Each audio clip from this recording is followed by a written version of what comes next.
Voilà, Sénégal jël ndam li sur le fil, 1-0, but marqué sur penalty par Sadio Mané à la 96e minute, au bout du suspense, suite à un penalty provoqué par un remplaçant rentré en cours de jeu. Il s'agit bien sûr du milieu de terrain Pape Gueye. Le Sénégal s'impose, mais le Sénégal souffre dans cette entame de compétition. Effectivement, donc Cheikh yow la ñuy tàmbalee. Match bu xaw a jafe la ñu am surtout nag ci njeexitalu mën nañu ci diggu première période bi ba ci fin match bi daanaka Sénégal amul possibilité sax jouer mais quand même l'essentiel est fait.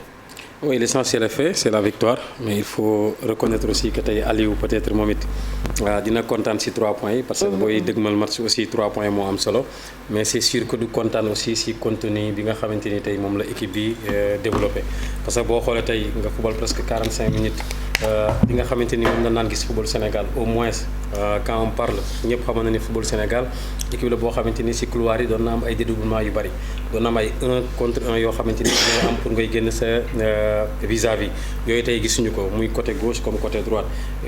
Constaté na aussi que surtout en deuxième mi-temps am na rythme bu yéex boo xamante ni am na ci football bi le seul joueur boo xam moo doon def changement de rythme moo doon Sadio te dafa xawoon sori parce que Sadio aussi il était deuxième attaquant amatul woon possibilité yi ñu doon am comme yeneen match yi nga xamante ni il jouait comme organisateur di mën a def ay changement de rythme comme ni mu ko doon defee ci match bi muy waaj a jeex pour wax la ni peut-être physiquement aussi gis nañ ay joueurs yoo xamante ni un peu émoussé peut-être excuse bi peut-être mooy altitude bi nekkoon peut-être amuñu woon peut-être temps préparé wu acclimaté wu ci situation boobu parce que gis nañ un Kouyaté boo xamante ni ñëpp xamoon nañ hargne bi muy am ak Gana mais physiquement ils étaient vraiment limités te xam nga bu fekkee physiquement t'es limité te yow fekkee yaa war a génneebal des le jeu de l'équipe du mën nekk parfois sax à un certain moment dañuy gis un Kouyaté boo xamante ni da ngay foog ni dafa làqatu fekk du question làqatu mais physiquement boobu xaw nañu émoussé wu tuuti boo xoolee ko ci côté yi même bu dee ki nga xam mooy Bouna Sarr xam ni premier mi-temps gis nañ Bouna boo xamante ni était intéressant en deuxième période parfois da ngay toog 5 minutes yoo xam parfois du laal bal ba nga xamante ni parfois équipe adverse si ñeme nañu ba mën a am sax parfois de temps en temps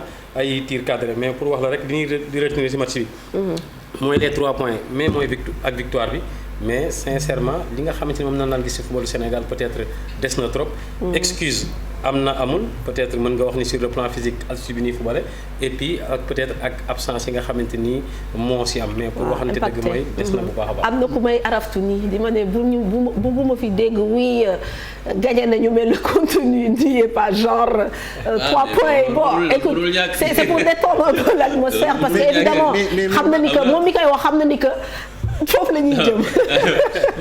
non mais am na loo xam ne Cheikh wax na ko léegi mais l'équipe est coupée en deux c'est-à-dire que même bu ñu nekkee en altitude manque de compétition dafay feeñ ci joueur bu nekkul en compétition fii muy Cheikh muy Babacar ñi doon football ak fii ñëpp ku ci nekk xam nga ne joueur bu manqué de compétition boo ko dugalee li ngay mën a yaakaar ci moom doo ko am parce que tey boo gisee ñeneen ñi joué wul ñëpp ci seen club feeñ na physiquement même bu ñu nekkee en altitude feeñ na mais aussi sur le plan du jeu de l'apport bi ñuy xaar ci ñoom feeñ na donc encore une fois football dafa laaj nga indi joueurs yi nekk en compétition entraîneurs yi ak joueurs yi seen bopp xam nañ ne bu ñuy ñëw léeg-léeg dañ leen naan kii kat dafa toog lu yàgg joué wul donc du ma ko démarrer loo sama match. dinaa ko réserver mais pour deuxième. Mais par contre là est-ce que Talla on peut pas parler de circonstances atténuantes. non mais mais teel na ñu yëgle fii ci plateau bii ne bu ñuy dem.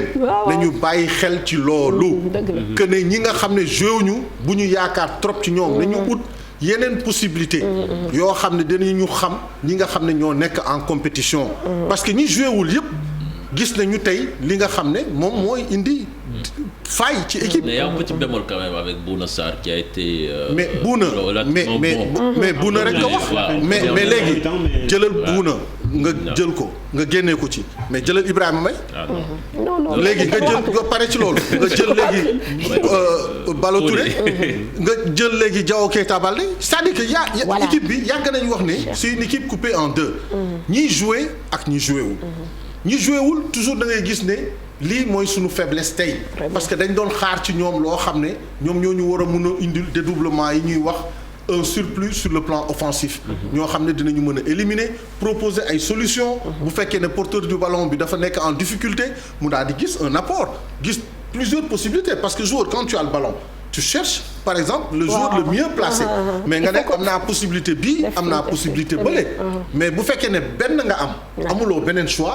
donc tu es limité. très bien gis nañu à un moment donné pas Abou Cissé si axe bi mel ni ku xaw a mer parce qu'on avait l'impression qu'il couvrait en fait toute la partie droite de la défense. même en première période aussi gis nañ ni parfois da doon désaxé parce que ñoom parfois bi ñu doon indi ñaar si seen kanam parfois si am koo xam tey désaxé bu désaxé peut-être doon dem si côté ki nga xamante ni moom mooy notre latéral droit.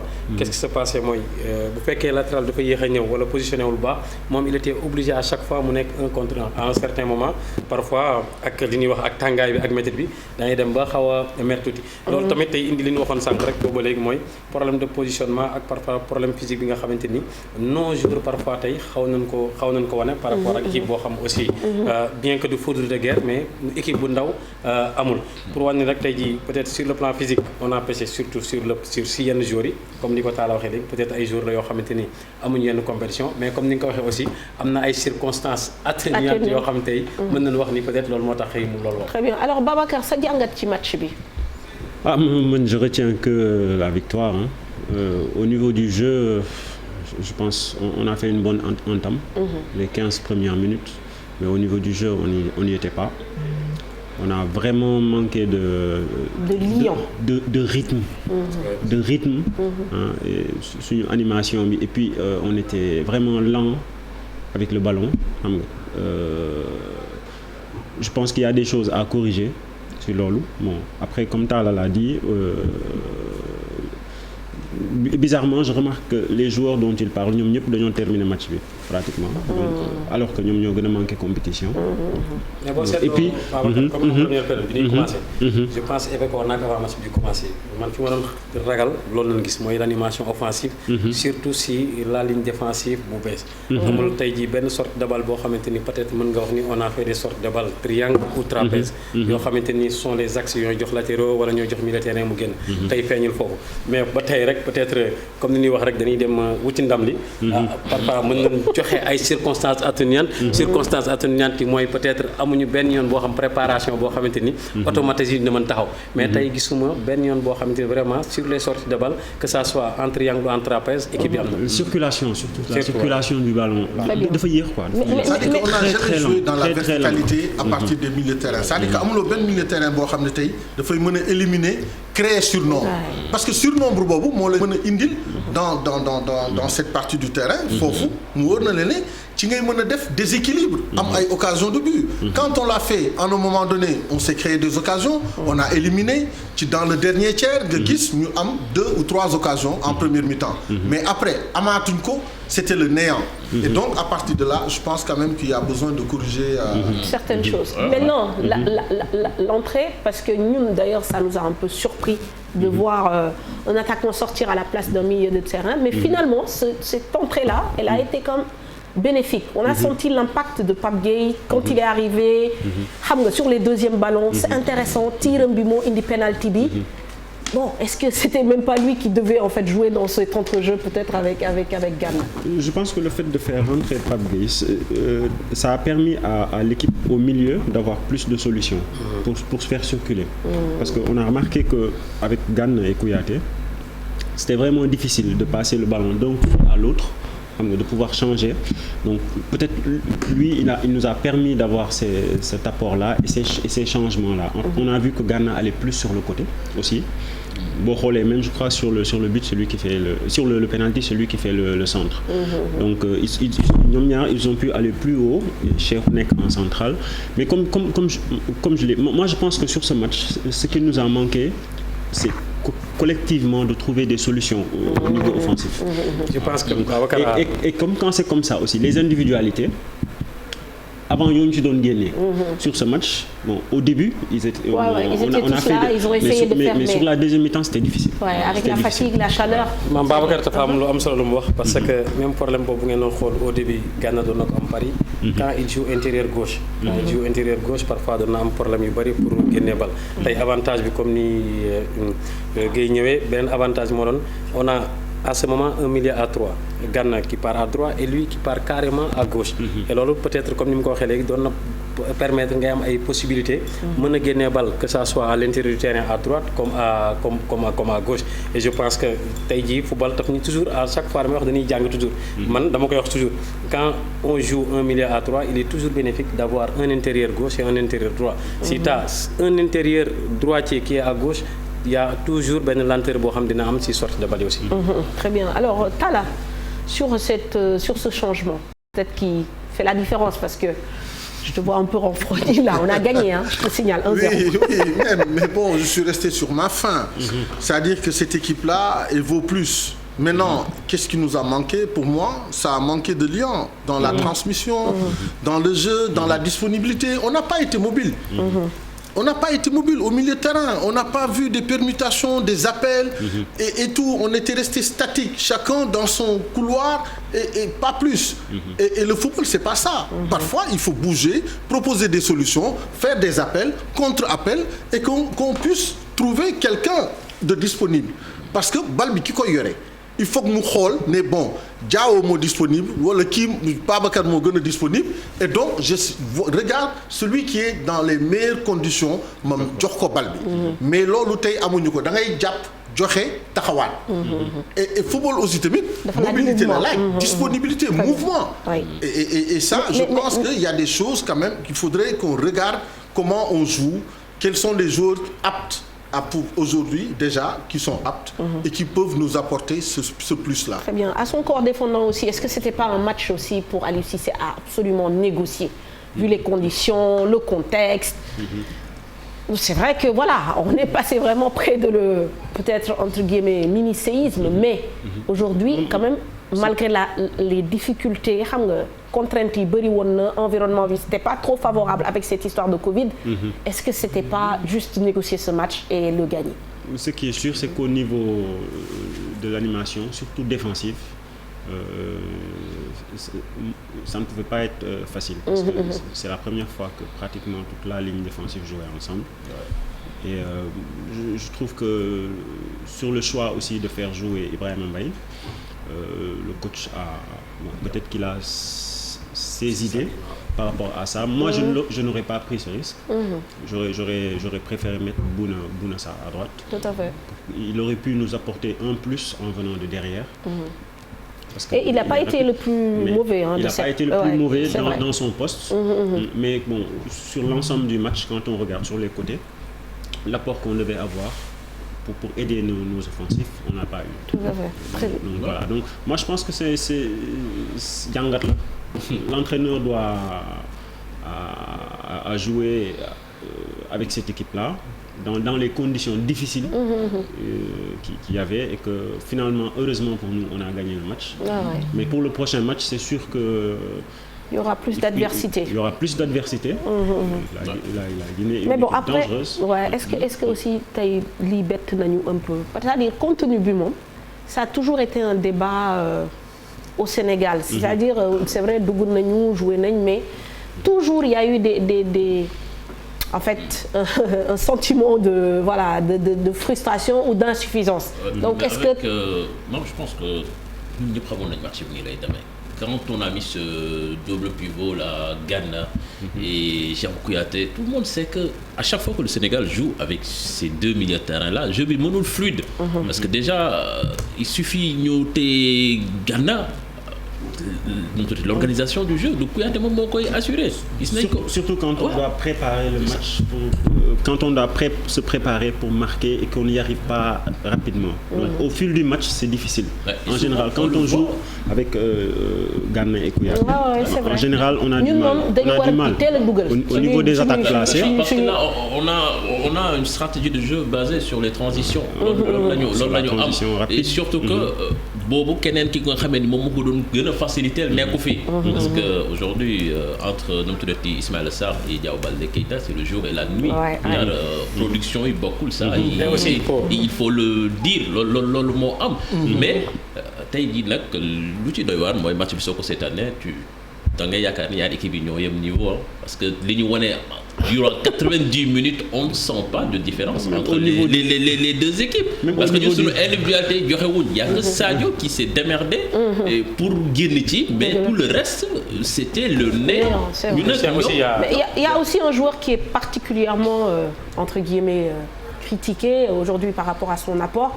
Peut-être voilà, pour un peu personnaliser aussi, moi Keita Baldé, on l'a pas du tout reconnu dans les choix, c'était vraiment poussif, pas de centre réussi. Et surtout parce qu'on l'attendait.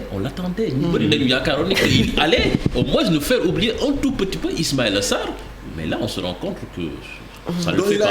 Il a été transparent, c'est-à-dire que moi c'est un garçon sur lequel depuis ses débuts en équipe nationale, donc il n'a plus flambé.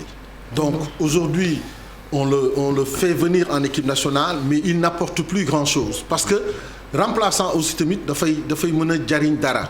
Aujourd'hui à chaque fois qu'il est rentré man musuma gisati Diao Keita Baldé bu ñëw pour mën a def la différence. Parce que un garçon comme lui qui a eu la chance de jouer dans de grands clubs avec l'expérience qu'il a acquise depuis le temps, tey buy jouer ci compétition bu mel nii war nañu mën a sentir ne war na mën a def différence. C'est-à-dire que avoir une bonne lecture du jeu. Et ça, c'est l'expérience qui te le donne.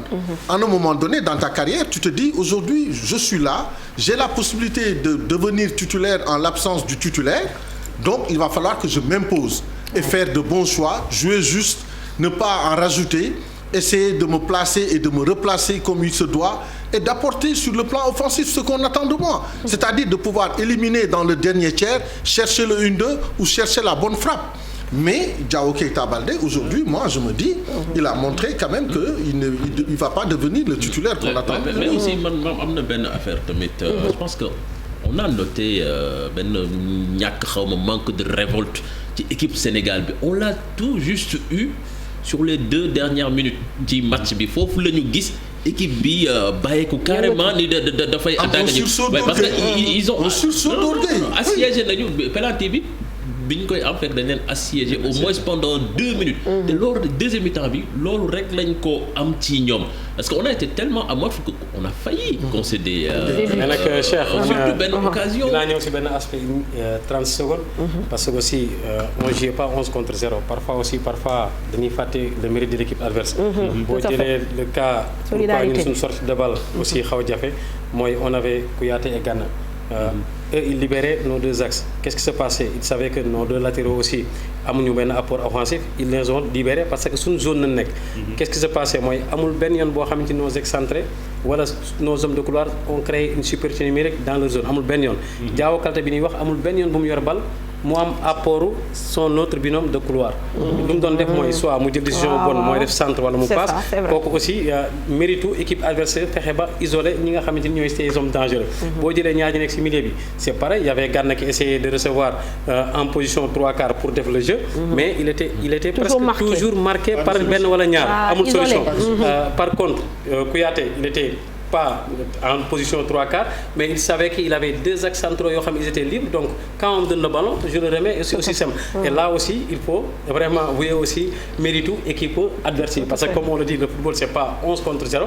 même sax 11 contre 11 la même tam bu loolu amee c'est vrai que ni ñun peut-être apport yi ñu doon xool si yenn jours yi. voilà justement foofu nag dama fay taxaw parce que xam nga démb en conférence de presse d'avant-match Aliou Cissé dafa wax lu am solo dafa ni man su ma xoolee match bi mu mujjee jouer contre Congo perdre naa 6 titulaires mais tamit moi j'ai une équipe compétitive un groupe compétitif avec des gens motivés pour jouer leur première CAN.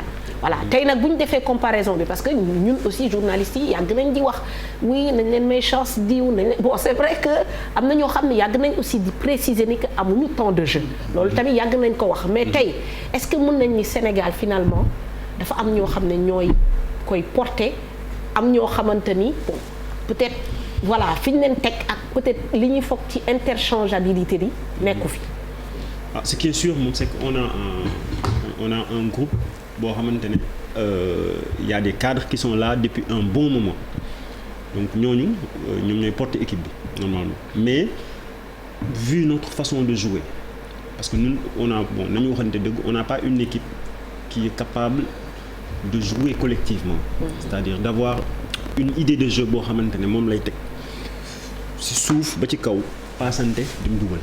Donc on a toujours eu des difficultés. On l'a fait par moments sur quelques matchs, mais on a toujours eu des difficultés pour l'appliquer, surtout sur les grands rendez-vous. Mais loolu moo andi tey dafa mel ni nivellement de niveau bi xaw ma dala nivellement de valeur entre ñaari équipes yi. Par le bas. Voilà. Par le bas. Et aussi, parce que tu es censé nga ëpp ko projet de jeu, ëpp ko collectif. On est allé les presser. On a eu à récupérer des ballons dans le premier quart d'heure.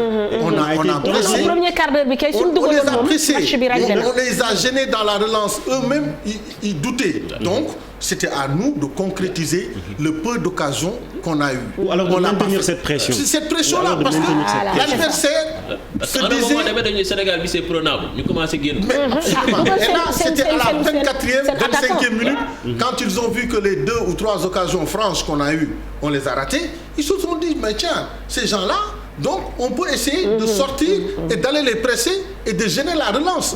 C'est ce qu'ils ont fait. Et après, nous, on a eu du mal. À partir de ce moment-là, on a déjoué. On était là, en train de balancer des ballons, on se cherchait, on se retrouvait plus.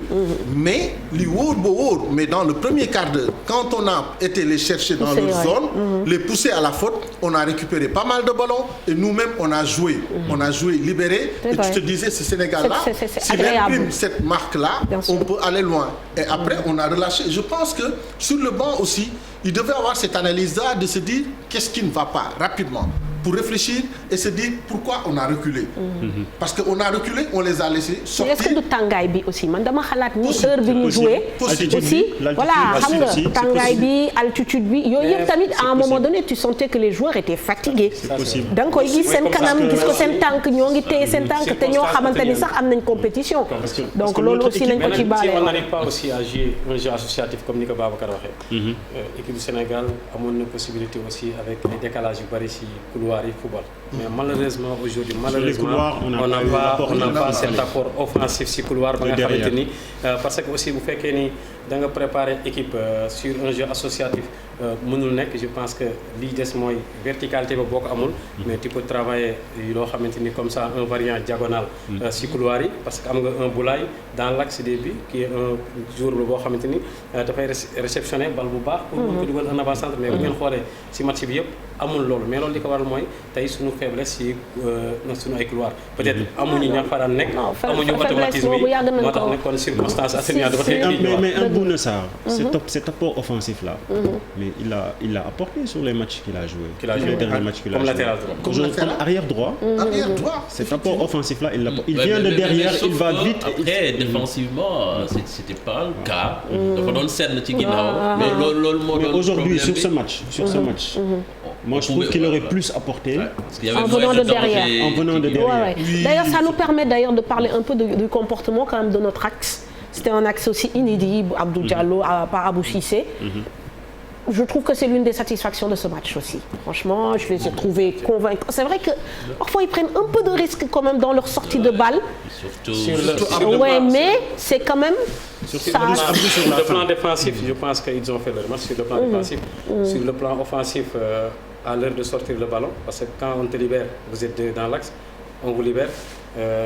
Je pense que les deux joueurs, les premiers, la ligne défensive de l'équipe adverse était presque à côté de Kouyaté et Gana. Je pense qu'à un certain moment, il fallait essayer d'oser, de fixer et de vraiment créer la supériorité numérique au milieu. Abou a essayé de le faire un peu. Ils l'ont essayé de le faire avec des risques. C'était pas sûr aussi. Ils ont eu la prudence parce que c'est leur premier match ensemble. Mais je vois que sur le plan défensif, avec le gardien, ils ont fait leur match. Mais sur le plan offensif, je pense que sur les sorties de balle aussi, toute la ligne défensive, ça a travaillé. Oui, surtout sur les couloirs. Parce que là, c'est un gros souci. Non, gros couloir, je pense que... Non, c'est un gros souci. C'est vraiment un problème pour cette équipe nationale. Ce qui fait la différence en foot, c'est quand tu as du surnombre en attaque pour pouvoir créer le déséquilibre. Non, le mot football, c'est pas de la physique nucléaire. Bon, ëppee waa ji ci kanam ci ngay am possibilité de def ñaar ñetti passe. Si tu l'as pas, tu es limité. Donc, tu n'as aucune opportunité de pouvoir marquer.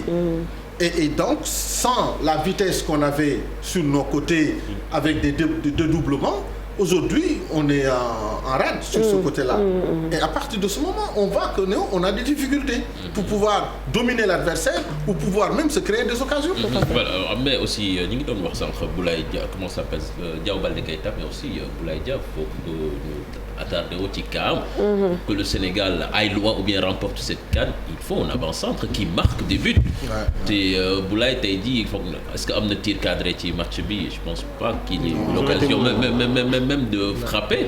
Je pense que côté boobu il faut qu'on sache que c'est pas que Sadio Mané qui va régler tout le problème. Gis nañ tey jii dañ ko marqué. Il y a un moment donné dafa doon jéem a dribbler 3 joueurs pour y arriver. Et gars yi nag foog ñu xam ne que Sadio il faut que mu am ku koy jàppale. Mais quand même c'est vrai que tout le monde est à la même enseigne. Mais bon, moi j'essaie toujours de trouver. Parce que tey mënuñu tamit bañ a wax ci kaawu ay novices yoo xam ne ñu ngi soog a jouer Coupe d'Afrique. Équipe boo xamante ni remaniée à 50%, on joue en altitude, il fait chaud, gars yi affaire bi tamit mënta yomb. Quoi qu'on dise. Et Boulaye Dia, bon, ils ont des qualités individuelles, mais le Sénégal, buñ koy wax depuis 5 ans qu'on est là, on parle de Aliou Cissé, de son jeu.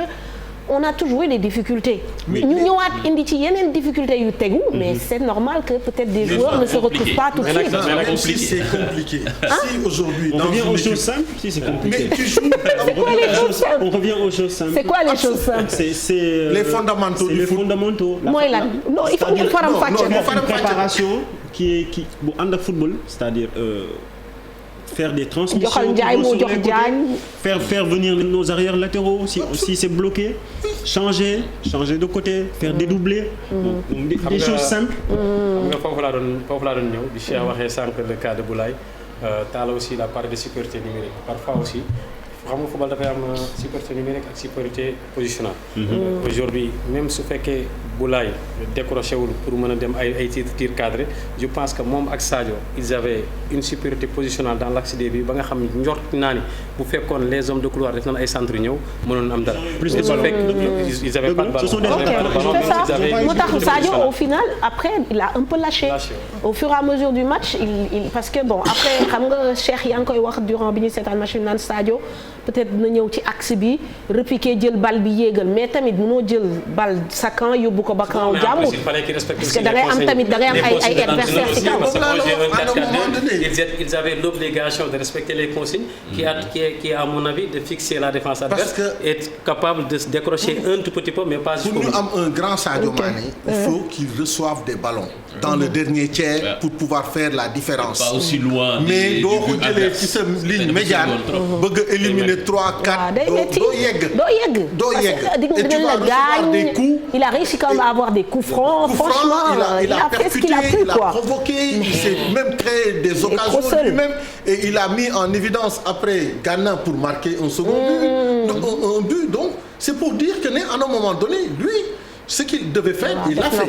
Et il a marqué. Maintenant, est-ce que nous, on a des joueurs capables aujourd'hui de leur donner de bons ballons devant? Parce que aussi tamit joueur équipe collectif la ku nekk bu defee sa job attaquants yi dinañ ne bu boobaa ils ont reçu de bons ballons et même dans les commentaires on a remarqué que ne Habib Diallo bi mu duggee ci terrain bi ba bi match bi di tas s'il a reçu 2 ou 3 ballons ci layam.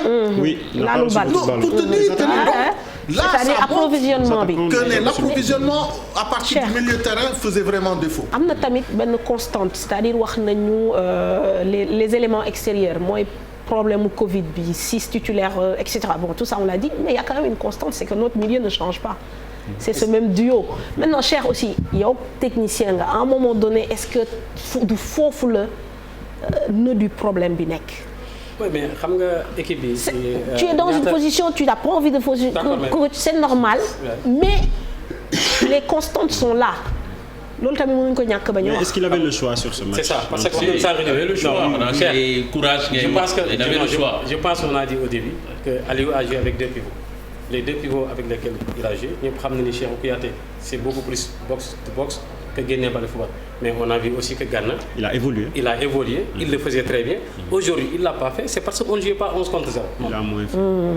Moi, c'est sûr que si on avait joué au début 4-3-3 avec un Sadio Mané d'organisateur, peut-être match bi dina am benn physionomie que match ni am. On l'a pas aujourd'hui, sauf que à un certain moment, on a eu koo xamante ni peut-être du Sadio Mané mais si tànku càmmoñam mën na au moins yóbbu bal au moment où Gana ak Kouyaté sonn nañu. mais je pense que équipe Sénégal si match yu mujj yi am na ay match yu mu def yoo xamante ni on avait remarqué un jeu associatif mais jeu associatif kese doyul si football léegi parce que équipe yi dañuy ñëw taxaw seen ginnaaw. il faut nga am leneen li je pense si vous avez vu peut-être Diallo benn bal la laal xaw ma ñaar. mais am na bal boo xam ne il l'a bien utilisé et loolu option la aussi parce que am na bal bu ñu ko sànni boo xamante ni il a amorti pour Sadio ñëw si deuxième ballon bi et ce sont des choses intéressantes aussi. mais loolu moom mooy qualité wu Habib Diallo. Habib c'est un garçon boo xam ni il cherchera toujours à jouer dos au but et il se gêne pas pour pouvoir dire aujourd'hui que ne lii mënul nekk je suis pas en bonne position de frappe mais je décale pour mon partenaire et Habib loolu daf ko mën à un moment donné moi je pensais que ne l'entraîneur allait prendre des décisions radicales c'est-à-dire que milieu terrain bi soit da ngay jël ne damay changer léegi attaque bi dinaa génne Diao Keita dinaa indi leneen def leneen parce que boo toogee di xaar pendant ce temps-là l'adversaire il prend confiance et ils se sont mis à jouer et ils nous ont posé des problèmes même s'ils n'ont pas été dangereux. Mais non, il n'y a pas eu beaucoup de tirs cadrés non plus de leur côté, mais c'est clair que contre des adversaires beaucoup plus coriaces. waaw c'est vrai reprise bi doon ci suuf. alors Pape Seck je pense mu ngi ci ligne bi donc Pape yaa ngi ñuy dégg. mi ngi doon allo sànq xam naa. Pape Seck donc bon à la réalisation mi ngi wax ni xam naa dafa bëgg indi contribution aussi on va saluer aussi la prestation correcte de Seny Dieng c'est vrai que ñu ngi mel ni ñun Sénégal gañewul voilà Pape ñu ngi lay dégg. waaw am na déglu plateau bi yëpp Cheikh bi man am nga problème daal ma doon ak añ bu nga am ñaari géej ah man am naa problème ah. añaguñu de.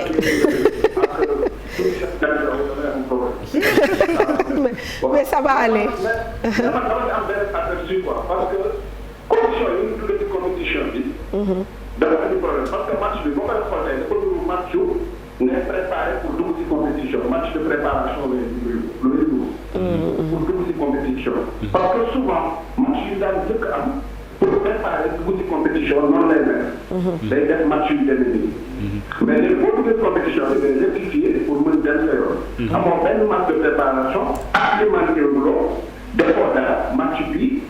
mënuñu ko baale parce que ay professionnels lañu mais aussi match bi war nañ ci am benn teelu bi nga xam ni am nañu victoire alhamdulilah ñu leen di félicité mais am na ci teelu xool leen contre Guinée lan lay joxe waat. parce que entraîneur bi ay plan yi ko forcé woo. Cheikh entraîneur la. dëgg la am na nga xam ne bis bu forcé woo pour nga mën ko remplacer ci kii ci ay quelques jours day indi problème quoi. day indi problème li nga bëgg doo ko am. waaw loolu aussi dina problème. parce que booy jugé équipe bi tey booy jugé équipe bi tey du équipe bu première au Sénégal déjà. bien que ay professionnels la mën nañu remplacer et tout. mais dafa am ci ay bases yu wér pour mu entrer ci compétition. man respecté waat ci ma doon wax. amoo match de préparation.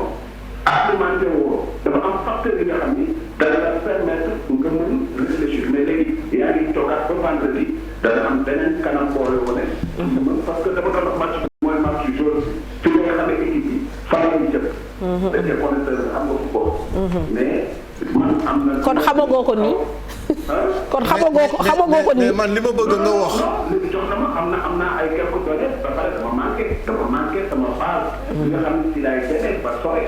parce que tey bu Kalidou Koulibaly football ak Kalidou Koulibaly ak Ismaïla Sarr par exemple bu ñu football ak ñi mu àndal ñu génne Diao Baldé Keita ak Pape Abdou Cissé danaa am beneen wax bu may wax.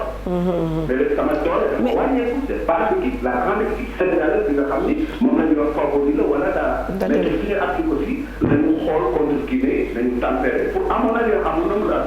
nañu tempéré contre Guinée xam équipe bi ban visage lay wane waat. pour mën ñu mën xool nag. très bien mais d'accord mais foofu am naa fa benn question peut-être Cheikh laa fay réagir loo mais aujourd'hui Kalidou Koulibaly dans la situation bi ñu nekk nii.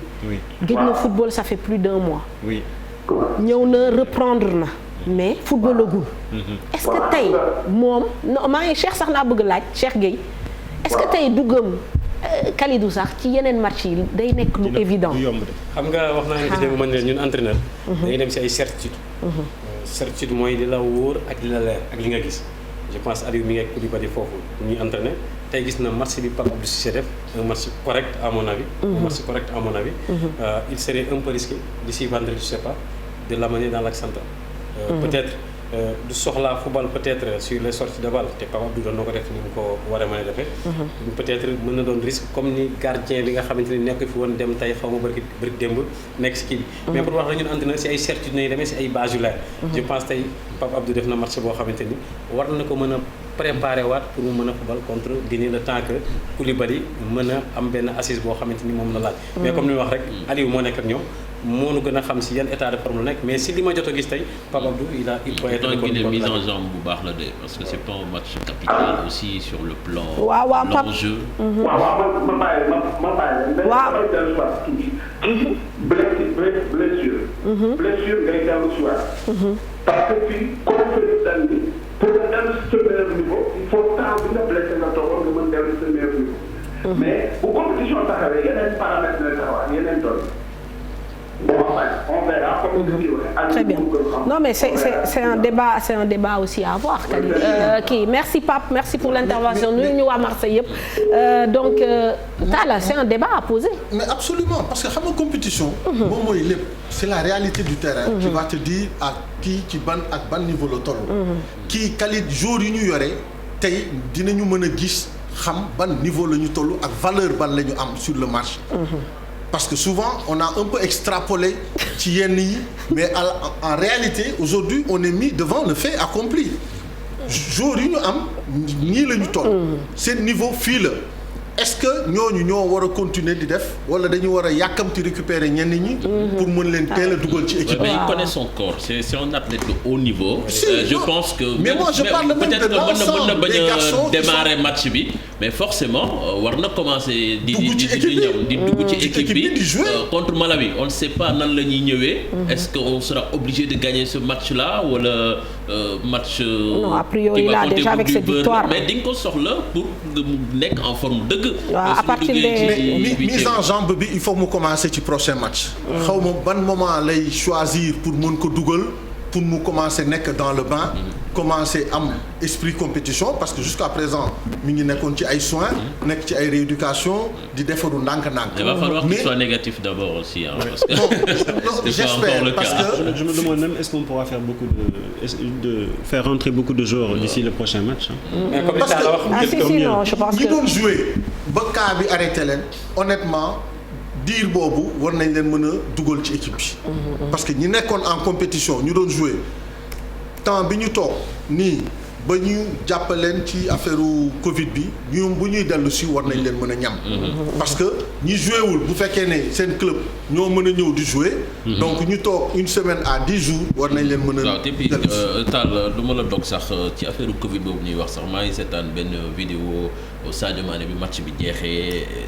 ci main courante bi di nuyoo di saafonte ak nit ñi je pense que c'est tout ce qu'il ne faut pas c'est tout ce qu'il ne faut pas faire je pense kon yi war na ko moytu ay selfie génn di selfie ak ay ñoo xamante ni mais nag Talla gis nga débat bi Mame Fatou su levé léegi waaw mooy si c'est un joueur offensif qui sort d'une blessure de temps en temps mën nga ko dugal peut-être match de ces 15 minutes mais si c'est un défenseur qui sort d'une blessure nga am certitude beneen défenseur boo xam ne defal na la match je pense que soxla nga ko yàkkamti. je pense que maintenant là ce qu'on doit faire mooy bañ a yàkkamti Koulibaly xool peut-être Pape Abdou Cissé contre Guinée lan la war a mën a indi ñu xool lan lay si kanam nan nañuy def parce que aujourd'hui indi Koulibaly tout de suite le vendredi pour man peut-être mën na xaw teel mais comme ni ma koy waxoon rek Aliou moo nekk ak ñoom am nañ staff médical bu fa nekk am nañ un préparateur physique ñàkkul mu def ay tests yoo xamante ni xam na ni c'est un axe central war na mën a dellu si wala mënu mën dellu si mais la plupart su fekkoon c'est un joueur offensif mën nga ni peut-être contre Guinée peut-être après 15 minutes bu desee 20 minutes ñu xool ndax pare na 100% mais comme ni nga ko waxee rek joueur doo xaar aussi un cadre ba mu paree boo ko soxla ba mu paree 100% nga mën ko dugal je pense que progressivement non mais man dama ne muy ñëw ndànk-ndànk progressivement pas ñu jël risque titulariser ko ci njëlbeen bi. mais au moins ñu xool jël suñu temps. parce que on a un objectif. waaw est-ce que du loolu mooy plan bi parce que peut-être boo xoolee man pourquoi mu maintenir ci axe bi Abdou Diallo alors que mënoon na ko décaler sur la gauche, est-ce que c'est pas justement pour réserver la place à Kalidou? Bon, c'est une réflexion. Mais est-ce que c'est pas nécessaire que Kalidou soit aussi sur le terrain? Sur le terrain. Pour booster son équipe. Ouais. Bah, parce que c'est le capitaine. L'état d'esprit de l'équipe, parce que c'est un capitaine et en général, il ne rigole pas. Et s'il faut parler aussi, il parle aux autres. Mais moi, tactiquement, Abdou Diallo, je le préfère dans l'axe central que comme latéral gauche. Mais vu le match, il est pas... s'il y a un choix, une autre possibilité par exemple qui s'offre, est-ce que tey apportu Abdou Diallo sur le côté gauche gënul tey apportu Ballo Touré sur le côté gauche? Très bien Talla, xam nga football dafa am looy def da ngay xool les avantages et les inconvénients. Là boo jëloon tey Diallo nga indi ko sur le côté gauche, avantage sur le plan offensif kenn waxu ko. dans sur les côtés peut-être mooy gën a am apport que Ballo si côté bi si ginnaaw. Mais imaginez tey jii nga bëgg def un jeu associatif, tu mets un droitier sur le côté gauche parce que man ñëpp wax ni nee noon Koulibaly doon na ko def, mais ak yan façon relance aussi, peut-être des relances peut-être purement diagonales, mais parfois aussi tu as besoin de varier ces relances. C'est pourquoi foofu moo tax ma ni peut-être toujours avantage pour man nga am benn paire boo xamante ne da ngay am axe gauche axe droite pour l'instant bu fekkee dañ bëgg def sortie de balle yoo xamante ne mooy liy gënal Sénégalais mooy liy gënal Aliou mooy liy gënal aussi équipe am. Je pense que mu taxaw. Non Aliou, est-ce que sortie de balle yooyu ko gënal? Non, il faut qu'on pose aussi la question. Kalidou. Non, il joue des deux pieds. Moi je suis pas. Non, même moi aussi. Je suis contre Kalidou et Abdou Diallo en défense centrale. Pas compatible. Pour moi c'est bon sur les deux matchs où je les ai vus jouer ensemble. Pour moi au niveau défensif c'est encore. J'aurais mis pas Abdou Cissé avec Kalidou. Et le temps que Saliou Ciss revienne, peut-être j'aurais mis Abdou Diallo arrière gauche. Honnêtement, moi je me dis à la limite dans le duo qu'on peut avoir avec Kalidou et Pape Abdou, moi je le fais jouer comme un numéro 4, stopper type par exemple, stopper type. Et à partir de ce moment, tu libères Kalidou Koulibaly au niveau de l'axe central. Et donc ça lui permet de pouvoir relancer, de pouvoir couvrir. Et Pape Abdou, c'est un garçon teigneux, il a la taille, il est grand, il fait de bons tacles et même dans ses relances, il est propre dans ses sorties de ballon. Maintenant, c'est quelque chose qu'il faudra réfléchir et essayer de voir si c'est possible ou pas. De toute façon, je pense que ku nekk mën nga xalaat peut-être li nga xam mooy gën comme xool avantage ak inconvénient si lu nekk looy def. Mais je pense que Sénégal ñëpp xam na ni Aliou est allé chercher Diallo. Ouais. Parce qu'il avait besoin d'un axe central gauche. Je pense que Mathieu Moutiep, wane na moom lan la bëgg si jour boobu. Et je ne pense pas que ni tout de suite là mu changé ko. Mais polyvalence. Sinon sax doo ko doon def tey. Mais polyvalence Abdou Diallo tey poussé na ko à un moment donné quand il n'a pas pu être titulaire au Paris Saint-Germain dañ ko décalé sur le côté gauche. Et lui-même à un moment donné il s'est dit que je commençais à prendre mes repères sur le côté gauche. Non mais parce que pourquoi moi nous poser le débat de manière générique souvent ci équipe li ñuy gën a moins changer c'est l'axe. Tu vois bu ñu commencé jouer nii ñu indiwaat yeneen contrainte ñu indiwaat beneen je veux dire est-ce que mise en route bi finalement ça va pas nous prendre plus de temps que prévu. Qui mettre avec Kalidou? Ça moom je pense que c'est un. Ou qui mettre avec Abdou. Mais qui mettre avec Kalidou je pense. Mais aujourd'hui on a vu qu'on a des difficultés sur le plan offensif dans nos couloirs. Bon, je pense que le chantier se trouve là-bas. Non, c'est pas parce que l'avait souligné. Animation offensive équipe bi dafa des de trop parce qu'on se crée très peu d'occasions. Tant qu'amuñ ay situation de transition, on n'y arrive pas. Et équipe bi xam nañ ko dañuy ñëw garer seen bus et là on a des problèmes. Donc là, faudrait que Aliou jéem a wut solution. Et milieu terrain bi ñu doon wax mais xam nga maam mi ngi doon wax ni que am na ay joueurs yoo xam ne ni daawuñ leen gis mais tey groupe bi joué tey yàgg nañ leen gis. Je pense que ñun joueurs yi ñu gën a soxla gisuñu leen. comme ça les lopis là on les voit pas souvent. C'est ça. C'est vrai. Pourtant c'est un milieu de terrain avec un style très intéressant. Tout à fait. Matar, on attend son retour. xawoon na ñàkk crédit ci match yu mujj yi mais dañ xool après. Non, mais quand tu l'isoles à droite, tu peux pas avoir le rendement qu'il faut surtout pour le garçon. Pape Matar. Quand tu le fais jouer à son poste. Et là, il s'impose. Et c'est sur ce poste-là qu'il s'est imposé, qu'il s'est fait connaître. Maintenant, quand tu le fais jouer pour le mettre sur le côté en disant qu'il est capable de jouer à tous les postes, non, je suis désolé. Tout à fait. Et à partir de ce moment, tu ne peux pas attendre le rendement qu'il faut. S'il joue en milieu à 3, il a le choix. Il a vraiment le choix. Il s'épanouit, il s'éclate. Le double pivot là, mais en fait, l'intérêt du double pivot, en fait, c'est quoi exactement, cher? Non, mais aussi simple, c'est pour assurer la sécurité ou l'équilibre défensif aussi. Parce que parfois, su fekkee da nga am ay excentrés yoo xamante ni ils sont pas très forts physiquement sur le repli défensif, si tu joues avec un seul pivot défensif, tu prends les risques. Mais on a vu aussi des équipes yoo xamante ni ils prennent des risques de jouer avec un milieu défensif quand ils jouent avec des équipes plus ou moins faibles. Aujourd'hui, on a joué avec 2 pivots. Certes, c'est quand on joue un 4-4-2 et c'était normal.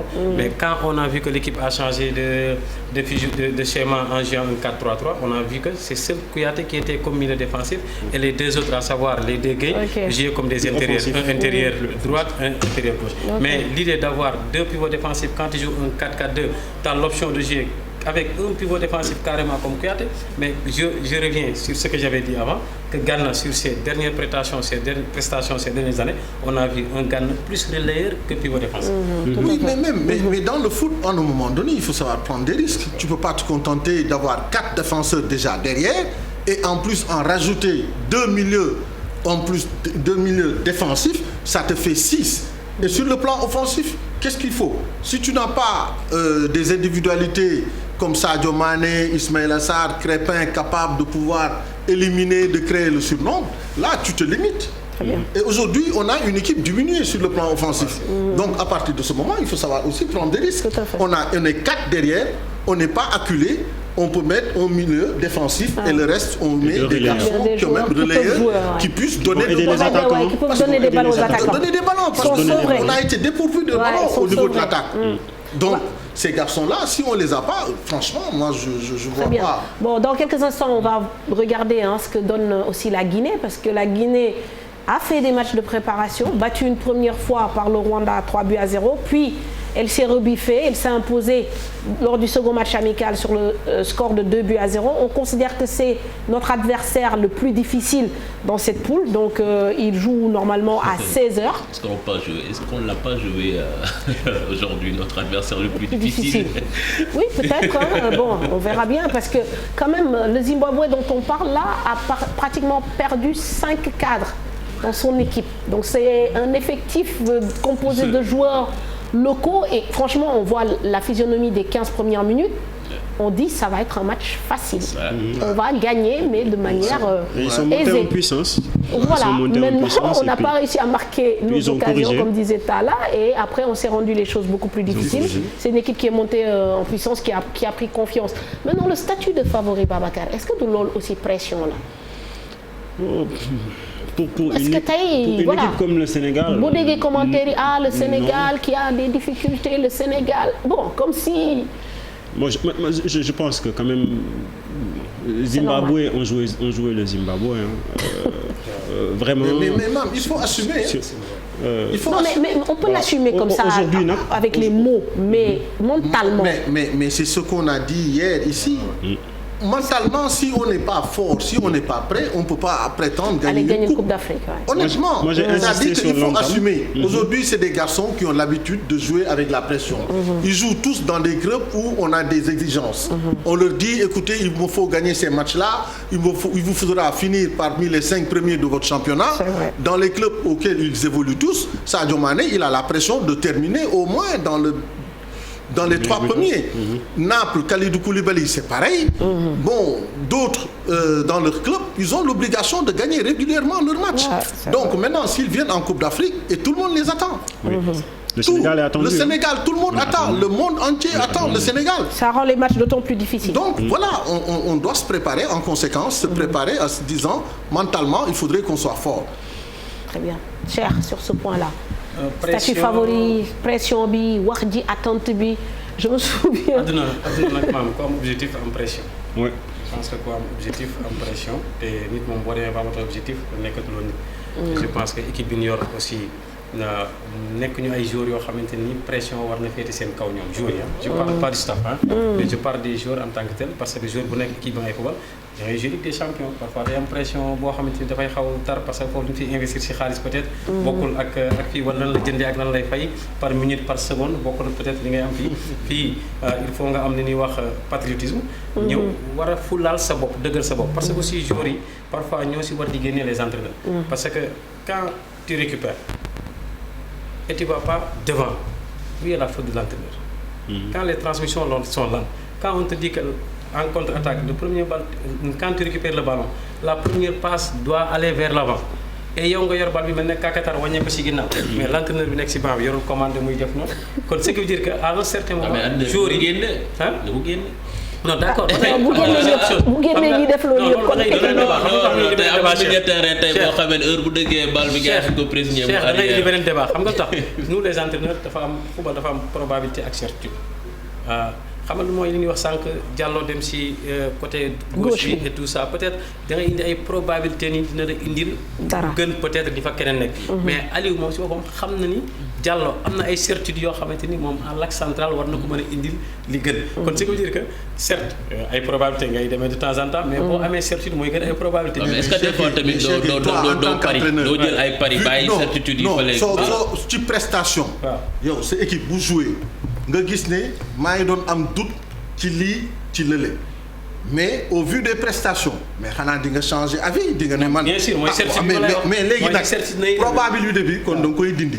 donc da nga naan certitude bi mooy ci match bi bi ñu ko wanee bi ñu joué jour yëpp bi ñu génnee ku nekk ak li nga wane léegi am naa certitude. très bien taal xam nga ñëpp gis nañ fi nii. match yi mujj yi Aliou utilisé presque pas Kouyaté au milieu. il utilisé Nampalys parce que moom au moins ñëpp gisoon na ni sur les sorties de balle à 3 il le faisait bien même quand on jouait un 3-5-2 il le faisait bien. Aujourd'hui il est pas là kan la am Kouyaté il avait donné satisfaction en 2017 en 2019 et durant la Coupe du Monde le gars il s'est dit que kii sama certitude la naa ko football tey peut-être am na c'est un cadre tey am na lu mu gis peut-être loolu mu gis contre Guinée parce que attention contre Guinée la Guinée est l'une des équipes boo ëpp bu gën a baax militaire. non xam il a Adjibou il a Naby Keïta il a Morlaye Sylla il a aussi Moriba donc on peut dire que c'est autre chose.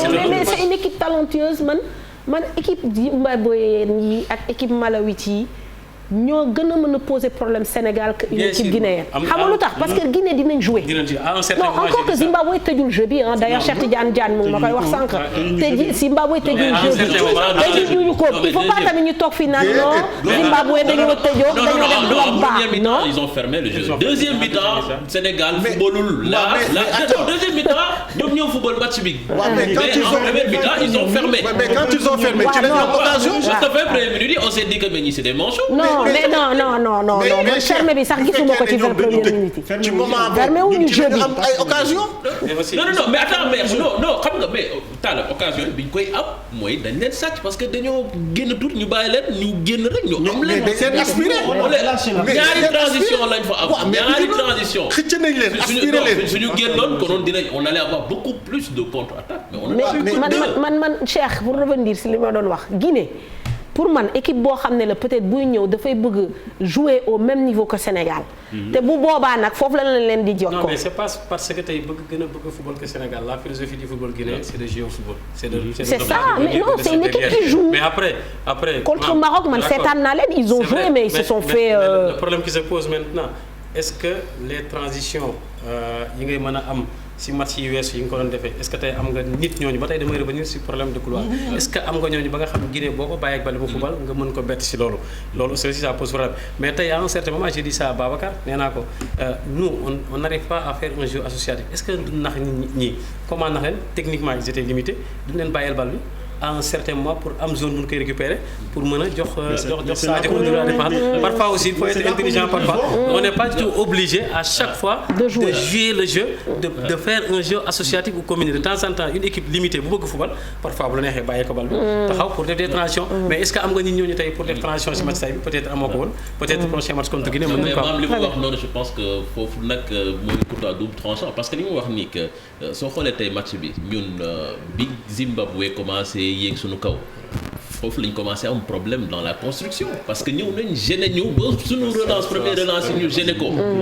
Guinée s'ils font ça est-ce que nous on aura les solutions pour génne bal bi. Non mais à mon avis l'équipe très technique. Pour ça nos attaquants auront plus d'espace. C'est ça. Si. En plus j'ai dit ça avant, j'ai dit que nous on a. Quel attaquant? Parce que même avec de l'espace. Non, il y avait deux solutions. Ça ne sort pas. Ça j'ai parlé de solution.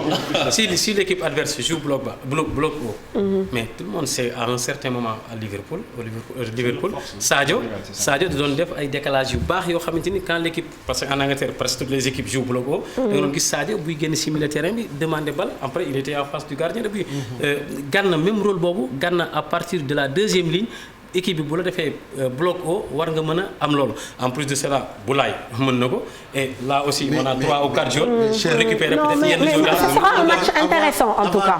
Des joueurs très bons techniquement pour avoir moins de déchets. Waaw ça aussi parce que relance boobu ngay bëgg il faut nga am des garçons assez outillés techniquement au milieu de terrain savoir faire jouer sur de longs ballons jouer court par moment alterner les deux et ça ce sont des joueurs qui sont outillés techniquement ñoo la koy boo xamee ne suñ ko pressingé rek bu dee bal ci ginnaaw non tu vas pas t'en sortir. Non ñu ngi leen di jaajëfal débrief bi am na solo trop Sénégal moo gagné dóor Zimbabwe 1-0 but marqué à la 95e sur penalty par Sadio Mané, le Sénégal qui est donc pour l'instant leader de sa poule en attendant l'entrée en liste de la Guinée face au Malawi. C'est un match qui se joue à 16h. Faites votre choix aussi, il y a Maroc-Ghana.